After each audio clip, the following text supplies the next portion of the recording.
चारों तरफ घना अंधेरा था। हवा ठंडी और सन्नाटे से भरी हुई थी। दूर कहीं से एक अजीब सी सीटी बजने की आवाज़ आ रही थी। ये कोई आम सीटी नहीं थी, बल्कि उसमें एक अजीब खौफनाक गूंज थी जो सुनते ही दिल की धड़कनें तेज कर देती थी। मासो ने अपना सिर उठाया और इधर उधर देखने लगा। वो जानता था कि ये आवाज़ किसी इंसान की नहीं हो सकती। उसकी आंखों में डर झलक रहा था, सांसें तेज हो गई थी। जंगल के बीच खड़ा वो सोच भी नहीं सकता था कि उसकी ज़िंदगी का सबसे डरावना अनुभव अब शुरू होने वाला था। मासो को अपनी पीठ पर अजीब सा एहसास हुआ, जैसे कोई बहुत बड़ा साया उसके पीछे खड़ा हो। उसने धीरे धीरे मुड़कर देखा तो उसकी रूह कांप गई। एक लंबा डरावना आदमी जिसकी हड्डियों से मांस लटक रहा था, उसे घूर रहा था। उसकी पीठ पर एक बड़ी बोरी लटकी थी जिसमें से खून टपक रहा था। उसकी आंखें लाल और भयानक थी। मासो की चीख हलक में ही दब गई। वो जितना तेज भाग सकता था उतना तेज भागा, लेकिन वो चीज़ भी उसी रफ्तार से उसका पीछा कर रही थी। पेड़ के ऊपर से कूदता हुआ वो साया उसके और करीब आता जा रहा था। मासो के पैर कांप रहे थे, लेकिन वो रुका नहीं। उसकी आंखों में सिर्फ मौत का खौफ था। तभी अचानक एक कुत्ते के भौंकने की आवाज़ आई। जैसे ही वो डरावनी चीज़ इस आवाज़ को सुनती है, वो अचानक कांपने लगता है। फिर कुछ ही पलों में हवा में घुलकर गायब हो जाता है। मासो सांसें लेता है और अपने सामने अपने पालतू कुत्ते को खड़ा देखता है। उसकी आंखों में आंसू आ जाते हैं, क्योंकि उसे एहसास होता है कि अगर उसका कुत्ता नहीं होता तो आज वो उस खौफनाक बोरी में बंद होता। उस रात मासो सो नहीं पाया। वो बस एक ही चीज़ के बारे में सोचता रहा, वो खौफनाक इंसान। वो कौन था? वो क्या चाहता था? अगली सुबह मासो ने अपनी रिश्तेदारों और गांव वालों से इसके बारे में पूछताछ की। जो कहानी उसे सुनने को मिली वो उससे भी ज़्यादा डरावनी थी जितना उसने रात में देखा था। गांव वालों ने कहा, तूने एल सिल्बोन को देख लिया है बेटा। अगर तुझे इसकी कहानी सुनना है तो तैयार हो जाओ। लेकिन सुनो, ये कहानी सिर्फ डराने के लिए नहीं है, ये हकीकत है।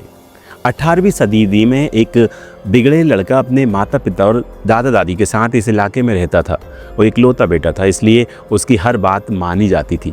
वो जो चाहता था उसे मिल जाता था, लेकिन वो बहुत गुस्सैल और निर्दयी था। एक रात उसने अपने पिता से हिरण के मांस की फरमाइश की। उसके पिता शिकार के लिए जंगल गए, लेकिन कई घंटों तक नहीं लौटे। उसकी माँ ने उसे एक तेज चाकू दिया और कहा, जा बेटा, अपने पापा को जंगल में ढूंढ कर ले आओ। वो लड़का जंगल की ओर निकल पड़ा। जब उसने अपने पिता को देखा और ये देखा कि वो खाली हाथ थे, उन्होंने हिरण को नहीं पकड़ पाए थे, वो उस लड़के की आंखों में गुस्से की आग जल उठी। उसने बिना कुछ सोचे समझे अपने ही पिता पर हमला कर दिया। चाकू उनके सीने में उतार दिया और कुछ ही पलों में उनकी सांसें थम गई। लेकिन ये सब खत्म नहीं हुआ था। लड़के ने उनका मांस काटकर एक बोरी में भर लिया और घर लौट आया। घर पहुंचकर उसने वो मांस अपनी माँ को पकाने के लिए दिया। लेकिन जैसे ही उसकी माँ ने मांस को देखा, उसे कुछ अजीब लगा। उसे शक हुआ। वो दौड़कर अपने ससुर के पास गई और अपनी आशंका बताई। लड़के के दादा ने गुस्से में आकर उसे पकड़ लिया और एक पेड़ से बांध दिया। उन्होंने तब तक उसे बेल्ट और हंटर से पीटा जब तक कि उसने सच नहीं उगल दिया। जब लड़के ने सच बताया तो पूरे परिवार के होश उड़ गए। उसने कहा, मैंने अपने पिता को मार डाला क्योंकि वो शिकार करके मांस नहीं ला सके। उसके दादा ने गुस्से में उसकी पीठ पर उसके पिता की हड्डियों और मांस की बोरी लटका दी। उसके पूरे शरीर पर लाल मिर्च और शराब डाल दी, जिससे उसका दर्द और भी बढ़ गया। फिर उन्होंने उसे जंगल में छोड़ दिया और उसके पीछे अपने खतरनाक कुत्ते छोड़ दिए। लड़का भागता रहा, चीखता रहा, लेकिन कोई उसे बचाने नहीं आया। उस दिन के बाद से वो लड़का कभी भी वापस नहीं लौटा, लेकिन उसकी आत्मा वही भटकती रही। लोगों का कहना था कि वो एक साया बन गया। एल सिल्बोन वो पेड़ों पर बैठकर अजीब सीटी बजाता है और जो भी देर रात खेतों में जाता है उसे शिकार बना लेता है। लेकिन एक चीज़ है जिससे वो डरता है, वो है कुत्ते। इसी वजह से गांव के हर घर में लोग कुत्ते रखते हैं। मासो ने कहानी सुनी तो उसकी रूह कांप उठी। उसने सोचा, अगर कुत्ता उस रात वहाँ नहीं होता तो आज मैं भी एल सिल्बोन का शिकार बन चुका होता। एक रात मासो जब अपने बिस्तर पर लेटा था तो उसकी आंखों के सामने वही खौफनाक चेहरा बार बार आ रहा था। उसने सोचा कि ये सब भुला कर मुझे सोने की कोशिश करना चाहिए, लेकिन जैसे ही उसने आंखें बंद की, उसे फिर से वही अजीब सीटी सुनाई देने लगी। उसकी धड़कनें तेज हो गईं। वो डरते हुए उठा और खिड़की से बाहर झांकने लगा। गुप्त अंधेरे में कुछ भी नजर नहीं आ रहा था, लेकिन वो महसूस कर सकता था कि वहाँ पर कोई तो था। अचानक खिड़की के शीशे पर नाखूनों के घिसटने की आवाज़ आई। मासो के रोंगटे खड़े हो गए। उसने डरते डरते खिड़की की ओर कदम बढ़ाया, लेकिन तभी एक झटके से कांच पर एक साया उभरा। उसकी चीख निकलते निकलते रह गई।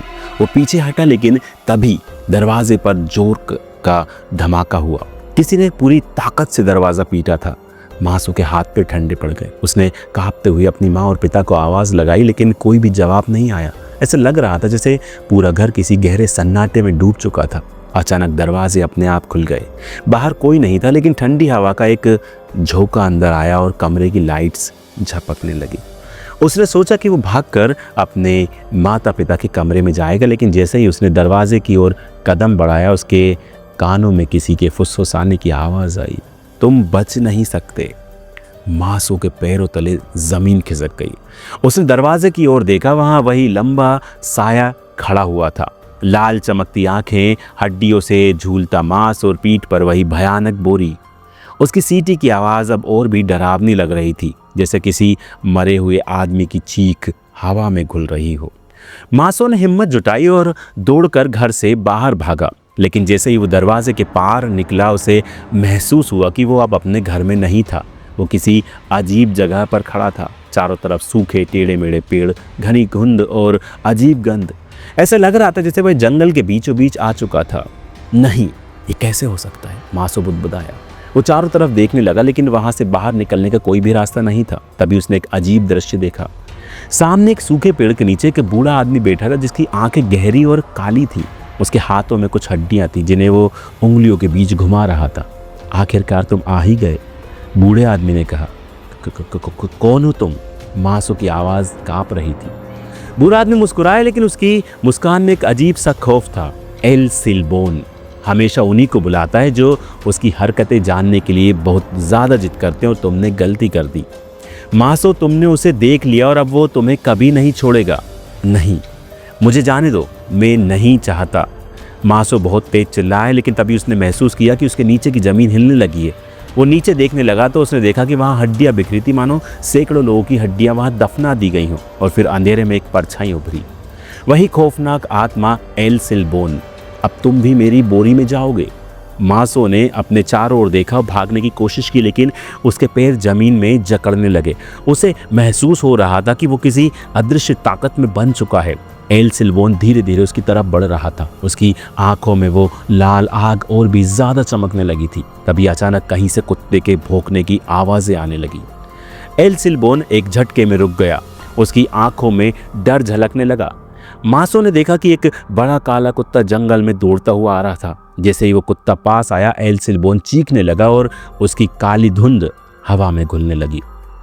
मासो की आंखें अचानक खुली। वो अपने बिस्तर पर था, पसीने में भीगा हुआ। वो इधर उधर देखने लगा। सब कुछ वैसा ही था, उसका कमरा, उसकी खिड़की, सब कुछ। क्या ये बस एक सपना था? उसने खुद से पूछा। लेकिन जैसे ही उसने खिड़की से बाहर देखा, उसकी सांसें थम गई। बाहर मिट्टी पर गहरी खरोंचों के निशान थे, और उनमें से कुछ निशान बिल्कुल इंसानी हड्डियों की तरह दिख रहे थे। क्या एल सिलबोन सच में चला गया, या वो अब भी परछाई में छिपा बैठा है?